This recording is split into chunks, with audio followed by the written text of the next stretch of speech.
Merhabalar, kanalıma hepiniz hoş geldiniz. Kanalımdan kucak dolusu selamlar, sevgiler sunuyorum. Evet, yine bir tığ işi örgü çalışması ile sizlerle birlikteyiz. Bu videomda sizlere daha önce hiçbir yerde görmediğiniz yeni bir tasarım olan bir modeli anlatacağım.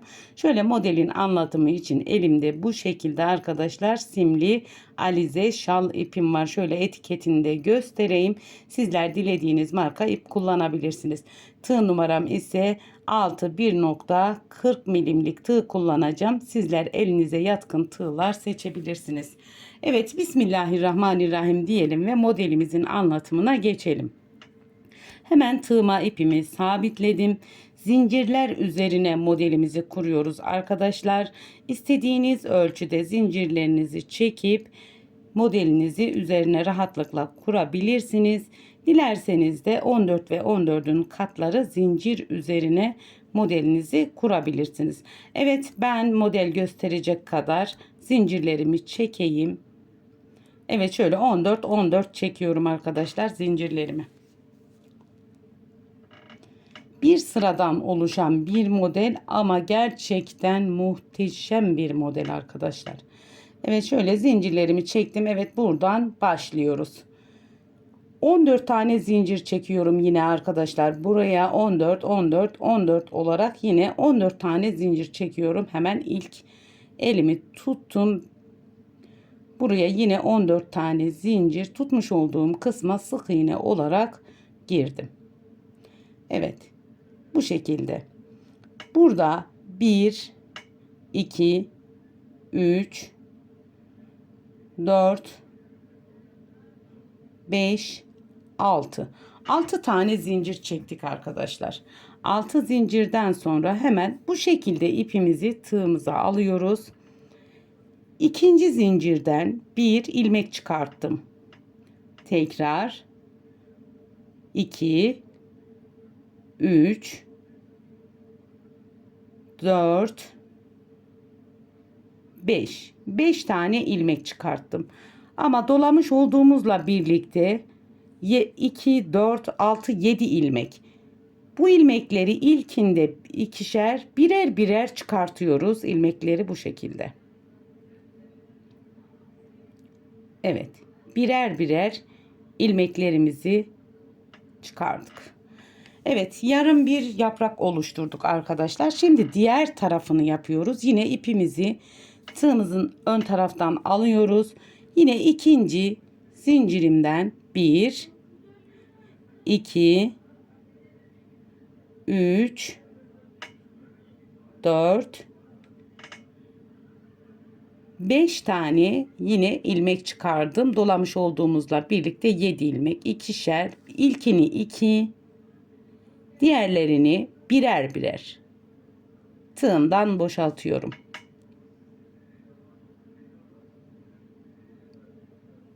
Tekrar yine en sondakini de yaptım. Evet, yaprağımız oluştu arkadaşlar. Şimdi bunun üzerine bir yaprak daha yapıyoruz. 1, 2, 3, 4, 5, 6 zincir çektim. Tekrar aynı işlemi tekrarlıyorum. Burada ikinci zincirimden ilmek çıkartmaya başlıyorum. 1, 2, 3, 4, 5 tane ilmek çıkardım. Yine bu ilmekleri ilkini 2, diğerlerini birer birer tığımdan boşaltıyorum. Tekrar geriye dönüyorum. Aynı şekilde bir diğer yarısını yapıyoruz. Yine ilmekleri çıkartıyoruz. Gerçekten çok kolay bir model. Yine burada 5 tane ilmek çıkartıyorum. Tığımdaki ipim ile birlikte 7 tane bir de ana ilmeğimiz var. 7 ilmeğimiz olması gerekiyor. Hemen burada yine ilmeklerimi çıkartıyorum. Yaprağımızı oluşturuyoruz. Evet, yaprağımı oluşturdum. Buradan hemen geriye Buraya bir sık iğne yapıp sabitledim. Yan yana 2 tane yaprağımız oluştu. Buradan sayıyorum. 1, 2, 3, 4, 5, 6, 7. zincirimin içine sık iğne olarak battım. Evet, bu şekilde bir görüntümüz oluştu. Hemen şöyle göstereyim. Tekrar burada 1, 2, 3, 4, 5, 6, 7, 8, 9, 10 zincir çektim. Buradan 6 tane zincir sayıyoruz. 1, 2, 3, 4, 5, 6, 7.'ye batıyoruz arkadaşlar. Sık iğne olarak battım. Hemen şöyle modelimizi oluşturmuş olduk. Tekrar yaprak yapımıyla tekrarlıyoruz. Yani bir yaprak bir zincir. 6 tane zincirimizi çekiyoruz. Yine tığımı ön tarafa ipimi alıyorum. Burada 5 tane ilmek çıkartıyorum yine. Bir önceki yapmış olduğumuzu tekrarlıyoruz. İlmeklerimi çıkartıyorum. Çok hızlı ilerleyen bir model. Hemen buradan ikişer ikişer ilmeklerimi çıkarıyorum. Geriye dönüyorum. Burada tekrar ikinci zincirimden ilmeklerimi çıkartıyorum. 5 tane ilmek çıkartıyoruz tekrar.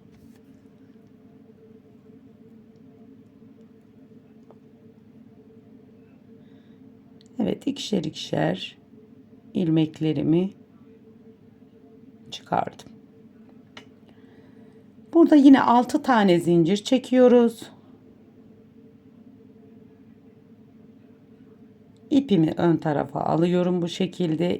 İkinci zincirimizden hemen başlıyoruz. İlmekleri daha uzun tutarsanız modeliniz daha salaş duracaktır. Daha kısa tutarsanız bu şekilde benim yaptığım gibi olacaktır arkadaşlar. Tabi isteğinize göre yapabilirsiniz. Biraz ilmekleri uzattığımızda yapraklarımız daha büyük olacaktır. Evet.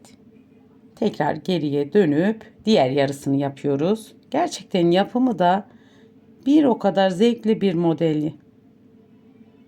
Tekrar her bir zincirimin içinden ilmek çıkartıyorum. İkişer ikişer, önce 2 sonra birer birer ilmeklerimi ördüm. Tunus işi yapar gibi arkadaşlar biraz.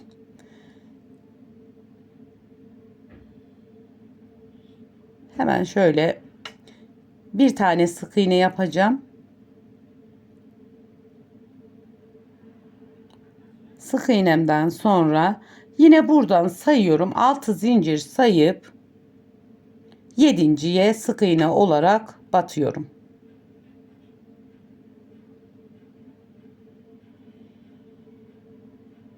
Evet. Görüntüsü bu. Tabii ki modelimiz ilerledikçe kendini gösteriyor. Modelimiz tek sıradan oluşuyor. Bu şekilde artık bundan sonrası yapacağımız modelimizin tekrarı arkadaşlar. Hemen burada ikinci sıradan başlıyorum. Yine birinci sıramız aslında. Modelimiz tek sıra. Tersinden de düzünden de aynı. Burada 14 tane zincir çekiyorum yine. İlk başta yapmış olduğum gibi 14 zincirimi çektim. Hemen yapmış olduğumuz yaprağın arasına sık iğne olarak sabitledim. Yine burada yaprak yapımıyla tekrarlıyoruz. 6 tane zincirimi çekiyorum. Evet, 6 zincirimi çektim. Tekrar ilmek topluyoruz. İkinci zincirimizden tekrar 5 tane ilmek topluyorum.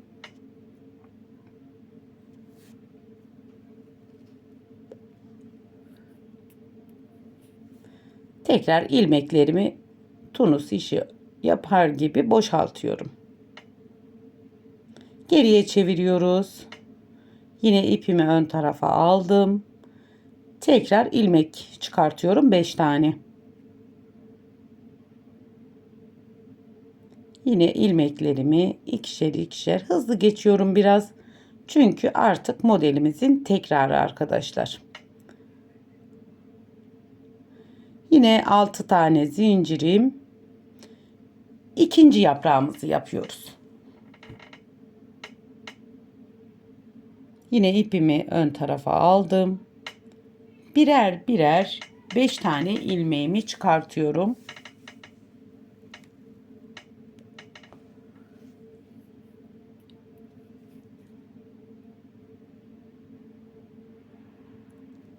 Evet, yine tekrar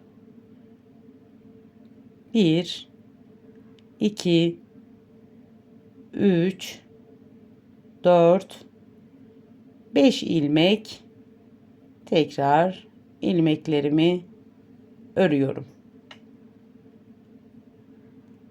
Dolamış olduğumuz ilmeğimizi unutmayalım arkadaşlar. Onu da örüyoruz ki düzgün dursun.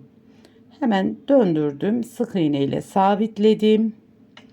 Tekrar burada yapacağımız sıradaki çekmiş olduğumuz 10 tane zincirin içine bu şekilde sık iğne ile sabitliyoruz. Yine burada zincirimi çekiyorum. Yani bir zincir bir yaprak, 10 tane zincirimi çekiyorum. Yine iki yaprak arasına bu şekilde sık iğne ile giriyorum. Biraz sıkı çekmişim zincirimi.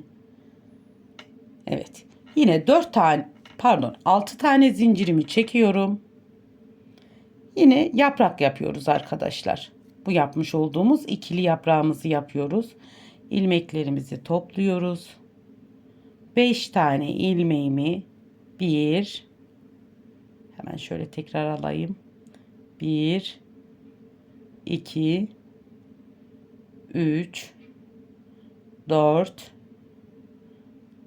ve 5. Tekrar ikişer ikişer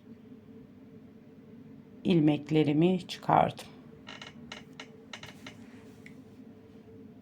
Diğer yarısını yapıyorum. Yaprağın.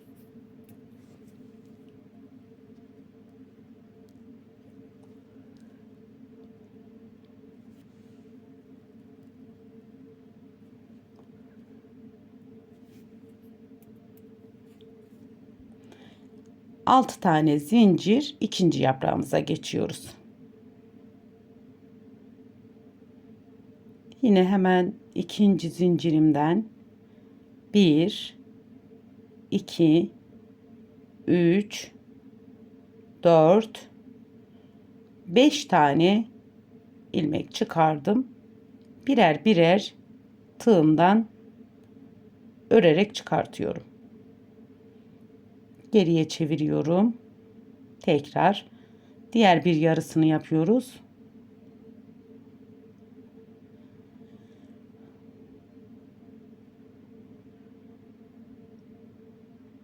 Evet, şöyle 4 ve 5.'yi aynı karşılarından çıkartıyoruz. Bir önceki yaptığımızın yarısının karşılığından ikişer ikişer, 2 gibi görünüyor aslında, birer birer arkadaşlar, birer birer ilmeklerimizi çıkardık. Evet, hemen yaprağımı oluşturdum. Evet, hemen sık iğnemi de yapıyorum burada. Şöyle döndürüyorum yapraklarımı. Burada artık kenar kısma sayıyorum, 6. veya 7. zincirin içine elinizin ayarına göre sık iğne ile sabitliyoruz arkadaşlar. Hemen şöyle göstereyim. Artık bundan sonrası zincir çekiyoruz buraya. Yaprakları oluşturuyoruz. Yani bir zincir bir yaprak, şöyle 3 yaprak 3 yaprak görüntüsü arkadaşlar. Tabii ki modelimiz ilerledikçe daha güzelleşiyor. Görüntüsü bu. Şöyle zincir, yaprak, zincir, yaprak, yani bir sırada oluşuyor. Evet, şöyle ben büyük bir parça üzerinde hemen modelimi sizlere göstereyim. Modelimizin görüntüsü bu şekilde arkadaşlar. Şöyle farklı açılardan göstereyim. Modelimizin tersi düzü yok. Çift taraflı kullanabileceğiniz bir model. Her iki taraftan da aynı modeli yapıyoruz. Çünkü Evet, modelimizin görüntüsü bu. Evet, bu modelden neler yapabiliriz arkadaşlar? Bu modelden daha çok çeyizlik örgülere yakıştırdım. Tabii ki sizler dilediğiniz örgülerde kullanabilirsiniz. Gelinlik üzeri şallar yapabilirsiniz. Nişanlık üzeri şallar, yelekler, bluzlar, yazlık bluzlar, hırkalar, yani aklınıza gelebilecek tığ işi örgü alanında kullanabileceğiniz güzel bir model. Evet arkadaşlar, bir videomuzun daha sonuna geldik. Bu aşamaya kadar beni izlediyseniz bir beğeni, bir yorum yapmayı lütfen unutmayın. Bir sonraki videomuzda görüşmek dileğiyle. Allah'a emanet olun. Hoşça kalın. Kendinize iyi bakın.